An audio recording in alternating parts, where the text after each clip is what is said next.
Junior inter college Mehda Deoria class 12 के लिए inorganic chemistry. आज हम लोग पढ़ेंगे कोलिगेटिव प्रॉपर्टीज में उसका 4th पार्ट पढ़ेंगे, जिस पार्ट का नाम है ऑस्मोटिक प्रेशर। ऑस्मोटिक प्रेशर जिसको हम पाई से डिनोट करते हैं। इससे ऑस्मोटिक प्रेशर के पढ़ने से पहले एक टॉपिक हम पढ़ेंगे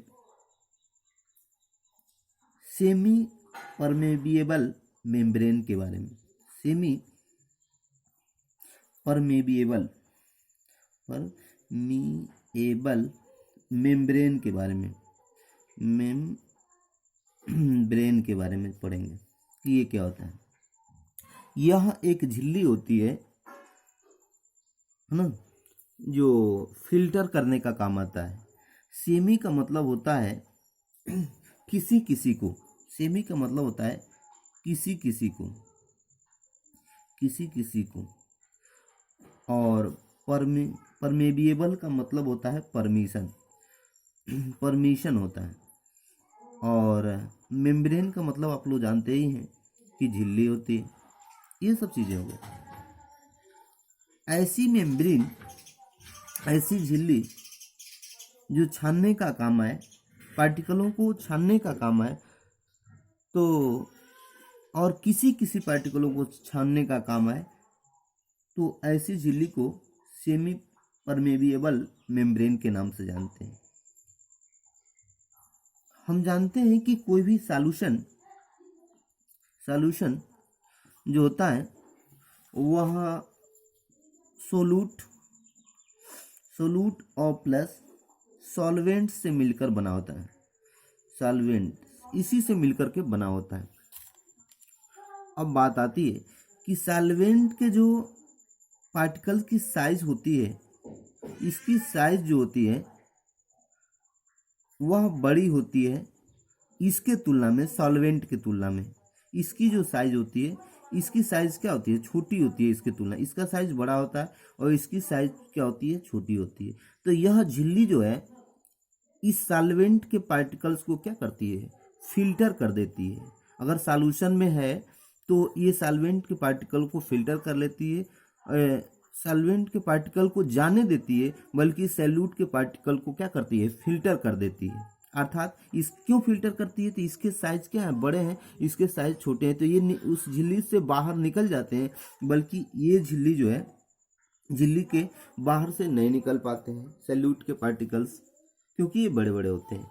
अब थोड़ी सी बात आती है इसी झिल्ली का हमको यूज करना है ना। अर्थात हम कह सकते हैं कि यह झिल्ली जो है सॉल्वेंट पार्टिकल को अपने अंदर से जाने देती है या परमिट करती है है ना। ये अब बात आती है थोड़ी सी इसी झिल्ली का हम उपयोग कर रहे हैं। जैसे हम एक बॉकेट लेते हैं, यहाँ पे एक बॉकेट ले लिया और इसमें एक झिल्ली लगा दें, परमेबिएबल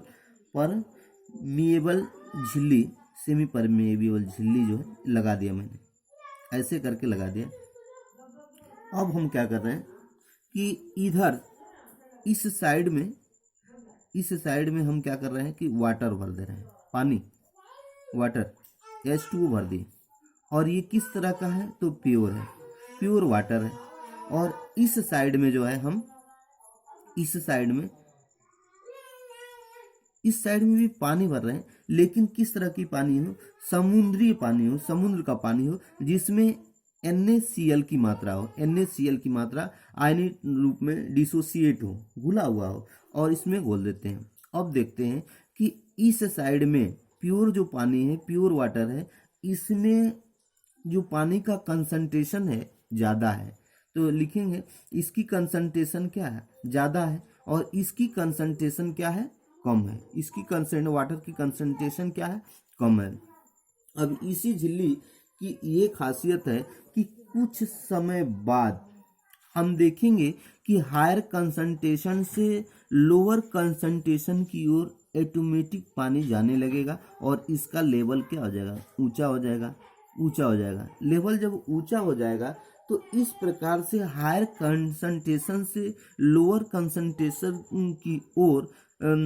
की ओर जो है सॉल्वेंट के पार्टिकलों को जाने की जो प्रक्रिया है उसी को बोलते हैं ऑस्मोसिस। एक ऑस्मोसिस है, ये एक टर्म है ऑस्मोसिस। ऑस्मोसिस ऑस्मोसिस ये होता है कि ये कंडीशन क्या है कि when solvent flow from higher concentration, लिख सकते हैं व्हेन सॉल्वेंट, व्हेन पार्टिकल्स लिख सकते हैं, particles flow from higher concentration higher concentration to lower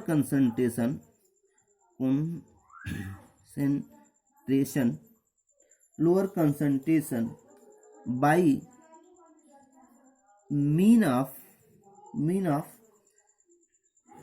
semi permeable membrane naturally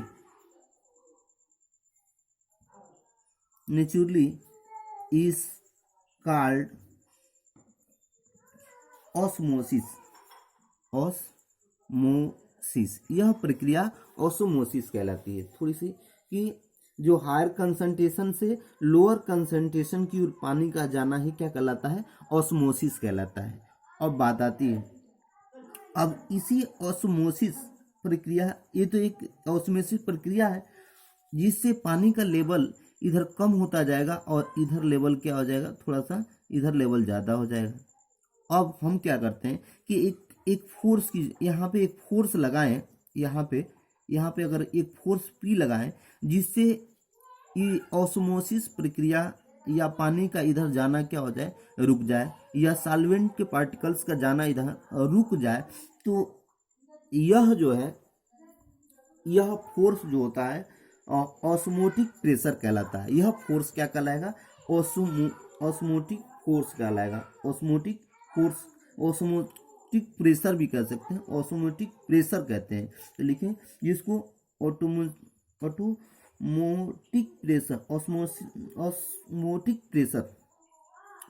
pressure को हम इस तरह से लिख सकते हैं, osmotic pressure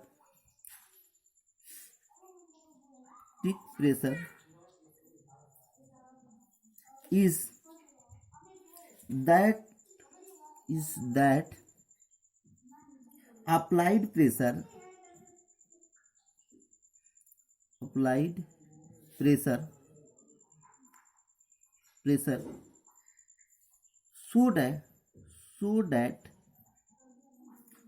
so that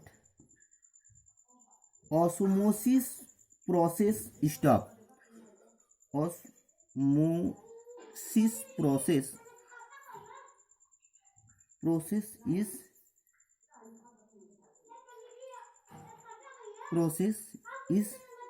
stop is called osmotic pressure which is denoted by पाई। अर्थात जो प्रेशर लगाए P बराबर होता है पाई, ये चीज़ होता है। थोड़ी सी और आगे बढ़ जाएं,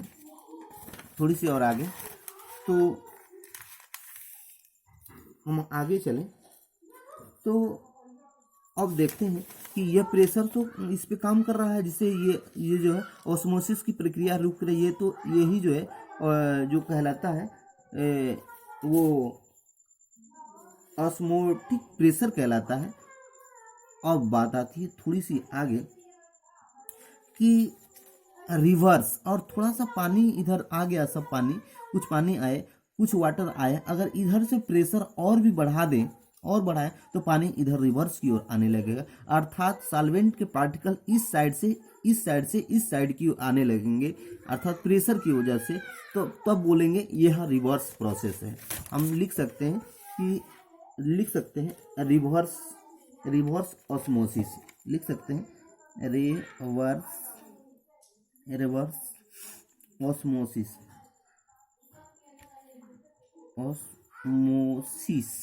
जिसको आरओ कहते हैं। आरओ आप जानते ही हैं, तो रिवर्स ऑस्मोसिस होता है। रिवर्स ऑस्मोसिस क्या होता है, कब ये कंडीशन होता है कि when applied pressure is P is greater then किसके, पाई से बड़ा हो, अर्थात ऑस्मोटिक प्रेशर से क्या हो, ज्यादा हो। तो लिखें when applied pressure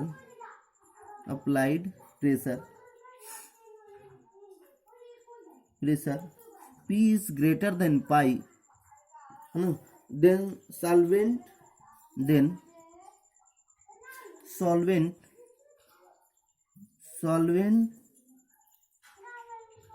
particles flow from lower concentration to higher concentration is called reverse osmosis कहलाते हैं। अब बात आती है डेरिवेशन इसका। देखें तो डेरिवेशन में हम जानते हैं ऑस्मोटिक प्रेशर का हम डेरिवेशन करना चाहें तो हम जानते हैं, लिखें कि हम जानते हैं we know that ideal gas equation PV बराबर nRT, बस we use the pressure P के जगह पे कौन सा प्रेशर यूज करेंगे, P is greater than P की जगह पे पाई का यूज करें तो pi V is equal to nRT।